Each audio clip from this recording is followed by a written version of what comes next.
Hey everybody, welcome to the Let It Shine podcast. This is Donna Howell. Thanks so much for joining in. I'm sitting here looking at a sunset, and the sun is so beautiful in the middle, and then the sky as the sun's going down is all streaked with pinks and blues and grays, and it's just gorgeous. But you know, sometimes this time of day for people I've read can be sort of melancholy, the dusk part of day. And then I know waking up sometimes in the middle of the night. Have you ever had you just wake up and I call it the heebie-jeebies. You just start thinking, what is my life all about? Why am I even here? What is my purpose?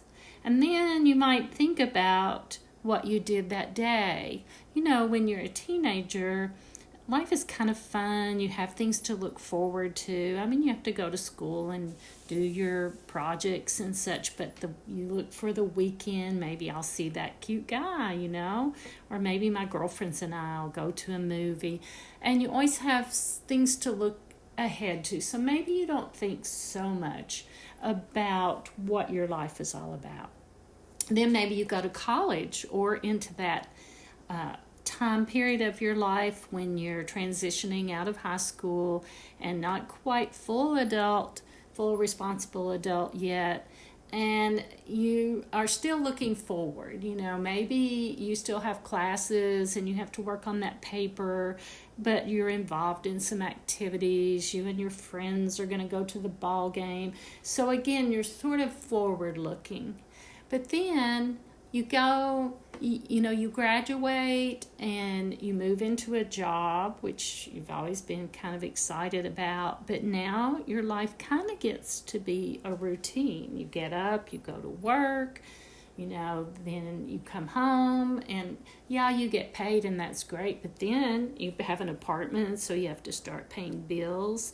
So in this part of life is when I notice a lot of people stop and wonder what their real purpose is. Is this really all there is? And it's normal to have those questions, and it's normal to ponder what your life is going to be, and if you're satisfied with it.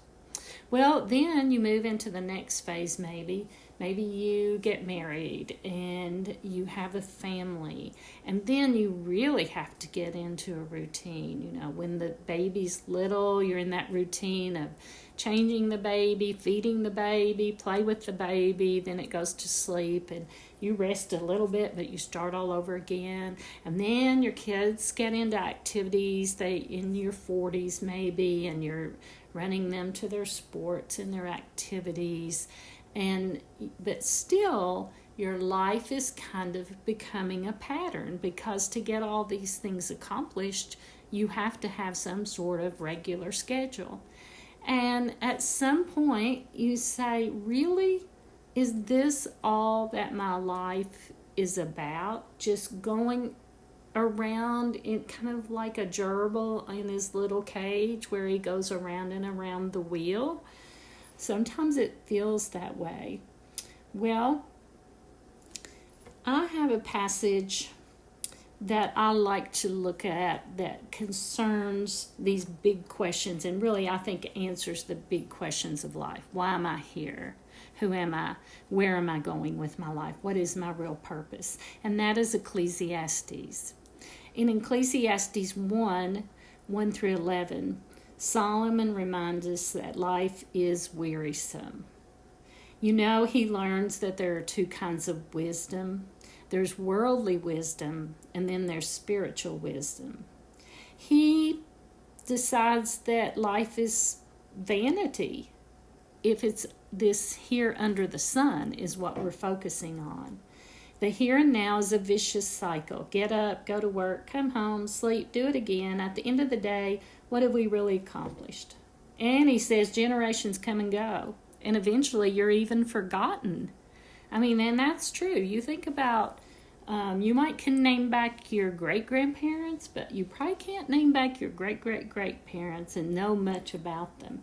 And that's the futility and the frustration of life under the sun. But There's life that's beyond the sun, the spiritual, the heavenly. Hard things in this life, I think, teach us that answers are really not found here under the sun. And that was probably God's intent, to give us opportunities to learn not to rely on ourselves or this world for our answers. And in Ecclesiastes 2:1-11, God allows Solomon to have really endless earthly treasures to try and find this meaning to life.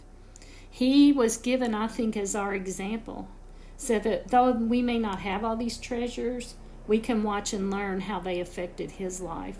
It was a grand search for happiness is what he did, and you see people today who have that same search. So he first learns life is just a cycle of the same things over and over. He says, really, there's nothing new under the sun. And then he gets bored and he tries pleasure. He can have any woman he wants. He can have anything he wants. And, that doesn't work either. You might fill in this blank in this question. If I only had blank, I'd be happy. How would you fill that in? Oh, if I only had money, enough money. Well, Solomon had it. It didn't solve this longing. Think of all the wealthy folks today who have miserable lives. Well, how about fame? If I was just famous, I'd walk down that red carpet. Everybody would be reading about me in the magazines. Well, Solomon had worldwide fame. People came from all over just to listen to him and observe him. Well, maybe you said if I just had earthly wisdom, if I had that PhD, then I could get the job I wanted, or people would really listen to me and I could really contribute. Well, no one was wiser than Solomon, but it didn't answer the meaning of his life. Maybe you'd even fill that blank in if I only was married, or if I only had a family, or if I only had that house, then I would be satisfied. Well, from people who've experienced that, they can tell you, no, that's not where the answer to our purpose in life comes from. He does remind us, Solomon, to enjoy the good things God has given us in this life, but this too is fleeting. It's not going to last.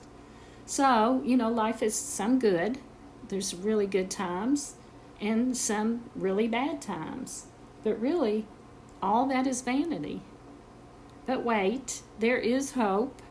Ecclesiastes 12. Now we're getting to the answer to the big question of life, the solution to our problem. After being young and old, when you are starting to decay and go back to dirt, Solomon says everything is vanity. If we only focus on this life under the sun, it is a vapor, here 1 minute, gone the next. If God isn't your life, this is a pretty gloomy outlook for you. Really, this is all that you're going to get. There's really nothing here for man without God in the picture. So, Solomon concludes with the famous words and the answer to who am I and why am I here and where am I going. Ecclesiastes 12:13. Fear God and keep his commandments, for this is the whole of man. This is the entirety of man. This is what it's all about. That's it. That's the answer. God has placed eternity, a longing in our heart. When we were created in his image, he placed this in our heart. Ecclesiastes 3:11, he has made everything beautiful in its time. Also, he has put eternity in man's heart. So, okay, now you know what those longings and those feelings and the need to satisfy that emptiness, that is eternity. That is God in your heart. And until you come back into a relationship with him, you will not be complete. All of us who have gone away from him and have tried our own way and have sinned, that have come back to him, know the difference between living in darkness without him and living in light. So now what do? Well, now we go about learning about this amazing Creator who has put this longing in us for eternity. We learn about how He loved us and how He is seeking a relationship with those who will go after the spiritual contentment rather than the physical. So whether it comes with many heartaches in this life or with the blessings poured out on all, the peace that passes understanding will endure. When your heart is joined to His as His child, you now know your full purpose for being here. You learn that serving others is fulfilling. You learn about Jesus, and as you become more like Him, you learn your purpose is to shine for others, to bring them this joy that you have found.